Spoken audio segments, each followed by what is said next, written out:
General properties की बात कर ली थी। जनरल प्रॉपर्टीज़ क्या होती हैं? बेस की। बेस की जनरल प्रॉपर्टीज़ में सबसे पहले हम केमिकल प्रॉपर्टीज़ की बात कर रहे हैं। फिजिकल प्रॉपर्टीज़ की हमने बात शुरू में कर ली थी, ठीक है ना। फिजिकल केमिकल प्रॉपर्टीज़ में रिएक्शंस होते हैं सारे के सारे। अब रिएक्शंस को कैसे याद करना है वो आप पर है। मैं आपको बताता हूँ कि कैसे याद करते हैं। सबसे पहला रिएक्शन है पोटाशियम हाइड्रोक्साइड का एसिड के साथ। ये तो याद हो ही जाएगा, ठीक है ना, क्योंकि ये रिएक्शन है, आसान सा ही है। इसमें पोटाशियम, इसमें बेस का रिएक्शन एसिड के साथ करवाते हैं और देखते हैं कौन सी चीज़ बनती है। यहाँ पर बनता है, चूँकि इसकी वैलेंसी कितनी होती है? 1 होती है, इसलिए यहाँ पर K2, यहाँ पर 2 डालेंगे, फिर यहाँ पर K2 आएगा ना, 2 डाला, K2 आ गया और यहाँ पर SO4 आ गया, ठीक है ना। +2 इधर है, इधर आ जाएगा -2। +2 ये है और -2 ये है, +2 ये है और -2 ये है। वैलेंसीज क्या है? सेम हो गई हैं। अब प्लस, अब उसके बाद ये देखें 2 एकम 2, यहाँ पर 2 हाइड्रोजन है, 2 एकम 2, 2 हाइड्रोजन ये, 2 हाइड्रोजन ये। अब यहाँ पर लिखेंगे हम H2, 2 हाइड्रोजन, इनके 4 हाइड्रोजन है उधर। H2 के साथ 2 लगाएंगे, 2 दूनी 4 आ गया, 4 आ गया।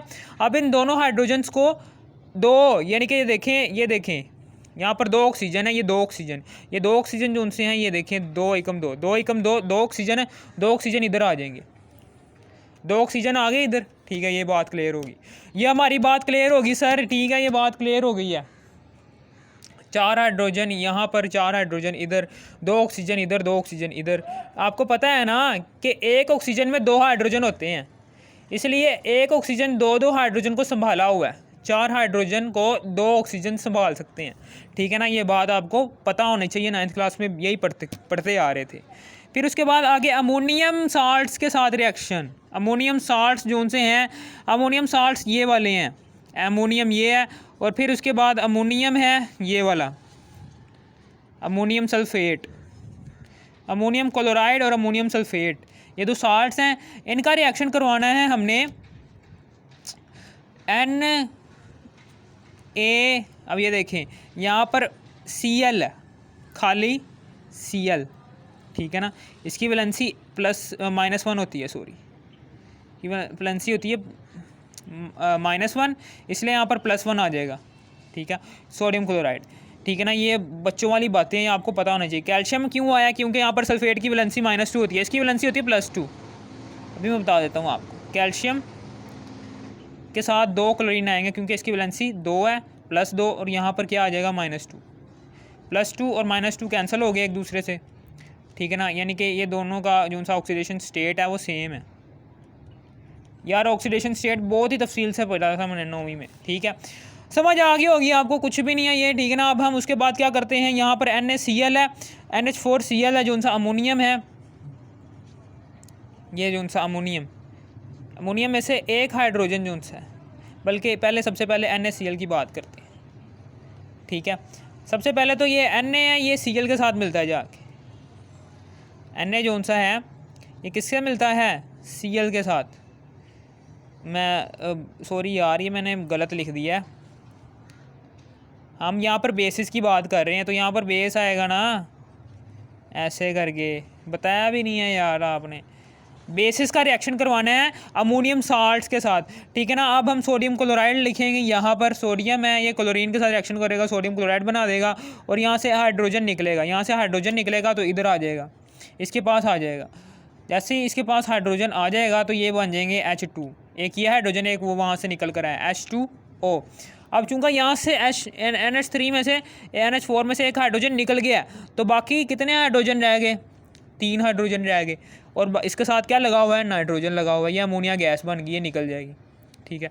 इसी तरीके से हमने ना यहाँ पर भी करना है। ये कैल्शियम सल्फेट, कैल्शियम सल्फेट है, ये कैल्शियम सल्फेट हमने पता है कि कैल्शियम की वैलेंसी +2 होती है, ठीक है, सल्फेट की वैलेंसी -2 होती है, इसलिए कैल्शियम ही हमने इस्तेमाल कर सकते हैं, क्योंकि अगर हम सोडियम इस्तेमाल करेंगे तो यहाँ पर हमने 2 लगाना होगा। वो डिफ़िकल्टी से बचने के लिए हम क्या लेते हैं? कैल्शियम हाइड्रोक्साइड, ताकि हमारी मसावात ज़्यादा कॉम्प्लिकेटेड ना हो।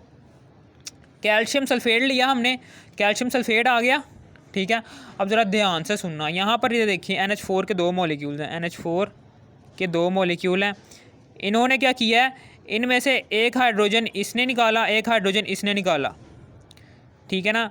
ये दोनों आपस में मिले और बन गया हाइड्रोजन, H2 बन गया, ठीक है ना। और ये बाकी कितना बच गया, ये बच गए, ये जो से हैं ये बन गया और ये बन गया NH3 और NH3, 2 NH3 के मॉलिक्यूल बन गए, ठीक है।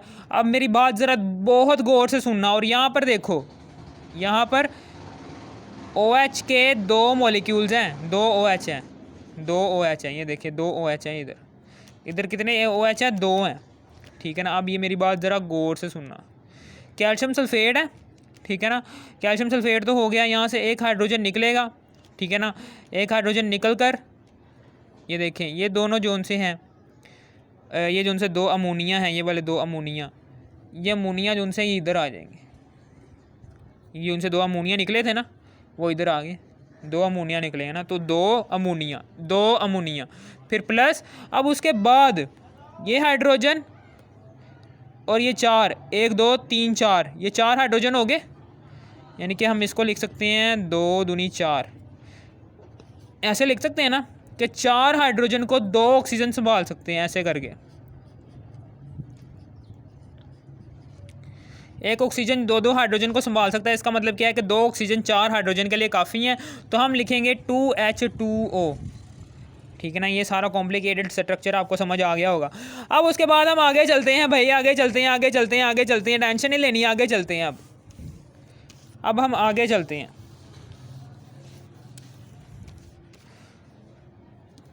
ठीक है ना। यहाँ पर अब हम आगे चलते हैं। सबसे पहले ये जो सा ये रिएक्शन है ना अगला वाला, उसमें हम हाइड्रोक्साइड्स के साथ रिएक्शन करवाते हैं, ठीक है ना। हाइड्रोक्साइड्स के साथ रिएक्शन करवाते हैं। अब ये ज़रा याद करने का तरीका, ये तो याद हो जाएगा आपको, अमोनियम साल्ट्स हैं, ठीक है ना। अमोनियम साल्ट्स के साथ ये तीनों रिएक्शन आपको याद हो जाने चाहिए, लेकिन ये जो सा रिएक्शन नीचे है ना, ये मैं याद करने का तरीका बताता हूँ आपको। ये देखो, क्यूजैन ने 2 महीने की फ़ीस पास नहीं करवाई, पास PB और C, पास का मतलब है कैल्शियम, ठीक है ना। अब ये कॉपर क्या करेगा, कॉपर के साथ आ जाएगा सल्फेट, में पता है कि सल्फेट ही आएगा, कॉपर सल्फेट, क्लोराइड थोड़ी आ जाएगा, कॉपर गुस्से वाला इसलिए सल्फेट ही आएगा इसके साथ, ठीक है, समझ आ गई। यहाँ पर कॉपर सल्फेट आ गया, यहाँ पर आ गया जिंक क्लोराइड, 2 क्लोरीन के यहाँ पर एटम्स आ गए। फिर इसी तरीके से यहाँ पर क्या आ गए, यहाँ पर 3 क्लोरीन के एटम्स आ गए, और यहाँ पर एक सल्फेट का एटम्स यहाँ पर आएगा, सल्फेट का एक एटम आएगा, ठीक है। अब ये जो सा है यहाँ पर 2 नाइट्रेट के आयन आएंगे, कैल्शियम है, यहाँ पर भी आएगा सल्फेट, कैल्शियम सल्फेट, ये देखिए कैल्शियम सल्फेट, कैल्शियम क्लोराइड भी आ सकता है, लेकिन यहाँ पर हमने सल्फेट लगाना है क्योंकि आपकी बुक में सल्फेट है, ठीक है ना। इस तरीके से आपने याद करना है। यहाँ पर जिंक आयरन और किसके साथ, ये देखें 1 2 3, ठीक है, बल्कि यहाँ पर कैल्शियम क्लोराइड आएगा, कैल्शियम क्लोराइड आएगा, मैं भूल गया हूँ, ये देख लेना यार, इधर जो भी होगा ना लिख लेना, कैल्शियम क्लोराइड मुझे लग रहा है, ठीक है। अब उसके बाद यहाँ पर अब हमने पता है कि सोडियम हाइड्रोक्साइड्स के साथ रिएक्शन करवाने, तो सोडियम हाइड्रोक्साइड आ जाएगा सारों के साथ,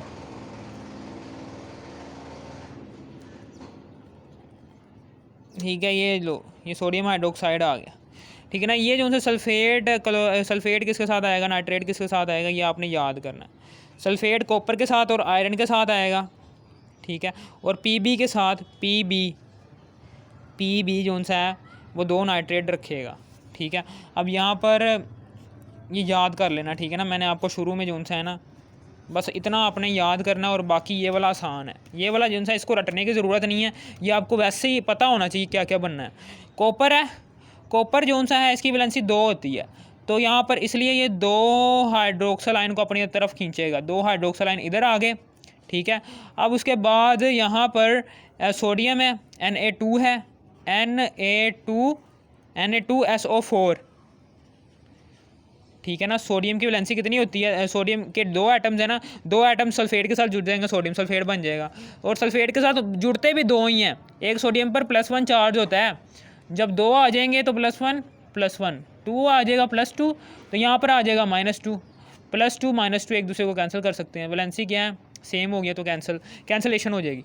फिर इसी तरीके से हमने यहाँ पर जिंक जोन सा है उसमें जिंक भी हमने ऐसे ही करना है कि जिंक जोन सा है उसमें हमने यहाँ पर इसकी वैलेंसी होती है +2, ठीक है ना। हाइड्रोक्सल की एक हाइड्रोक्सल की वैलेंसी होती है -1। अगर दो हाइड्रोक्सल आ जाएंगे तो -1 -1 -2 आ जाएगा, ठीक है ना। तो -2 इधर भी +2 इधर भी, ठीक है ना, बराबर काम हो गया ना वैलेंसी का। आपको हमेशा ये याद रखना है कि वैलेंसी जोन सी है ना, ये एक अदद भी नहीं बढ़नी चाहिए। कंपाउंड की वैलेंसी, दोनों कंपाउंड के अंदर जितने भी एलिमेंट्स हैं, 2 एलिमेंट्स हैं, तो दोनों एलिमेंट्स की वैलेंसीज़ का फ़र्क जोन सा होगा वो ज़ीरो ही होना चाहिए। अदरवाइज़ कम या ज़्यादा होगा तो हम आपका कंपाउंड यानी कि आपने कंपाउंड जोन सा इसमें लिखा है वो गलत लिखा है, ठीक है। ओके, समझ आ गई। जिंक का हाइड्रोक्साइड आ गया। अब यहाँ पर अब हमने यहाँ पर 2 डाले हैं ना, इधर ये 2 हैं, 2 गए हैं तो 2 × 2, ठीक है ना, 2 × 2। इसी तरह से 2 सोडियम के आयन 2 सोडियम के एटम बच गए और 2 क्लोरीन के एटम बच गए, वो इधर आ जाएंगे, 2 सोडियम क्लोराइड, ठीक है। फिर इसी तरीके से आयरन है और ये आयरन है, ये फेरस, ये देखें फेरक है ये देखें, इसका मतलब क्या है, एक फेरस होता है और एक फेरक होता है। फेरस जोन सा होता है उसकी ताकत जोन सी होती है वो +3 होती है और फेरक की ताकत हमेशा होती है +2, यानी कि उसकी ऑक्सीडेशन स्टेट +3 होती है। +3 का मतलब क्या है कि इसने 3 क्लोरीन लिए हुए हैं। 3 क्लोरीन का क्या मतलब है कि यहाँ से हाइड्रोक्सल भी ये 3 ही उठाएगा, ठीक है ना। हाइड्रोक्सल भी इसने 3 ही उठाने हैं क्योंकि इसके साथ 3 क्लोरीन लगे हुए हैं। ये फेरक है, फेरक होने की वजह से ये फेरक हाइड्रोक्साइड जो है यहाँ से OH के 3 एटम्स उठाएगा, 3 एटम्स उठाएगा। फिर उसके बाद यहाँ पर 3 एटम्स चूंकि उसने उठाए हैं तो इसलिए यहाँ पर 3 आ जाएगा, ठीक है ना। ये जो सा है इसके साथ 1 है, 3 × 3, ठीक है। अब जो सा ये 3 सोडियम के आयन है ना, ये 3 सोडियम के एटम इसको 3 क्लोरीन के एटम से मिल जाएंगे, 3 सोडियम क्लोराइड, ठीक है। फिर उसके बाद अब आगे की बात करता हूँ। अब आगे जो सा ये फेरस है, इसके यहाँ पर -2 है, यहाँ पर क्या है +2 है, यहाँ पर -2 है, वहाँ पर +2 है, यहाँ पर -2 है, वहाँ पर +2 है, यहाँ पर -2 है और वहाँ पर +2 है। यहाँ पर कैंसिल हो रहा है फ़र्क, कैंसिल हो रहा है फ़र्क। अब हम अंदाज़ा लगा सकते हैं कि फेरस है जिसकी पावर 2 है, इसकी वैलेंसी 2 है, तो 2 होने की वजह से यहाँ से हाइड्रोक्सल जो उनसे उठाएगा ये 2 उठाएगा, 2 हाइड्रोक्सल उठाए इसने, ठीक है ना। अब चूंकि इसने 2 उठाए हैं हाइड्रोक्सल तो यहाँ पर जो सा हाइड्रोक्सल जो सा होगा वहाँ पर 1 आ जाएगा, 2 × 2। अब फेरस हाइड्रोक्साइड है। अब Na2SO4 है, सोडियम सल्फेट। अब यहाँ पर आ जाएगा सोडियम सल्फेट, ठीक है। अब Pb है और फिर उसके बाद अब हम आगे बात करते हैं। देखिए Pb है, इसकी वैलेंसी भी +2 होती है, इसकी जो सी वैलेंसी ऑक्सीडेशन स्टेट होती है वो +2 होती है, यानी कि ये भी यहाँ से हाइड्रोक्सल जो सा होगा वो 2 उठाएगा, PbOH2, यहाँ से इसने 2 उठाए हाइड्रोक्सल, ठीक है ना। तो 2 हाइड्रोक्सल इधर आ गए और सोडियम जो सा है यहाँ पर 2 सोडियम के हैं और 2 नाइट्रेट के हैं, 2 सोडियम के हैं 2 नाइट्रेट के हैं, ठीक है ना। तो सोडियम और नाइट्रेट लिख लो और उसके साथ 2 लिख लो और पता चल जाएगा जी यहाँ पर 2 सोडियम के भी हैं और 2 ही नाइट्रेट के भी हैं, ठीक है। समझ आ गई आपको, यानी कि 2 सोडियम की बात कर रहा हूँ और 2 नाइट्रेट की बात कर रहा हूँ, ठीक है ना। 2 × 2 सोडियम।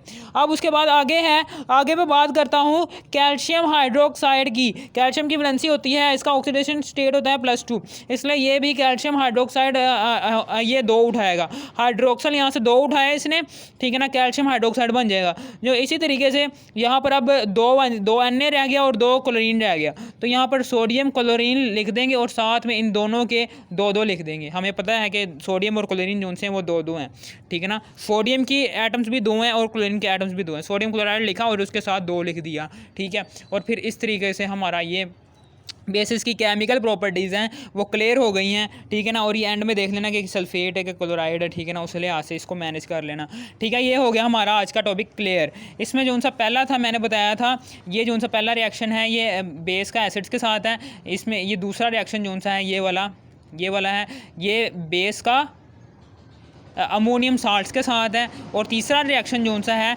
ये नाइट्राइड का है, ये जो इसमें हाइड्रोक्साइड्स का रिएक्शन हो रहा है, हाइड्रोक्साइड्स का रिएक्शन हो रहा है, ठीक है। समझ आ गई, हाइड्रोक्साइड्स का रिएक्शन होता है ये जो उनसे साल्ट्स के साथ, ये साल्ट्स ही तो हैं, ठीक है ना, उनके साथ रिएक्शन हो रहा है ये। ये समझ आ गई आपको, ये हमारा क्लियर हो गया टॉपिक, ये सारी प्रोडक्ट्स बन गई हैं। अब हम आगे इसके यूजेस की बात करेंगे बेसिस के, ठीक है। और हमारा आज का टॉपिक हो गया क्लियर। Okay, good bye. और मुझे लाइक ज़रूर करना, सब्सक्राइब भी कर देना, और हो सके तो ठीक है ना, मेरी ये वीडियो अगलों दूसरों तक भी पहुँचा देना। ओके भैया भाई।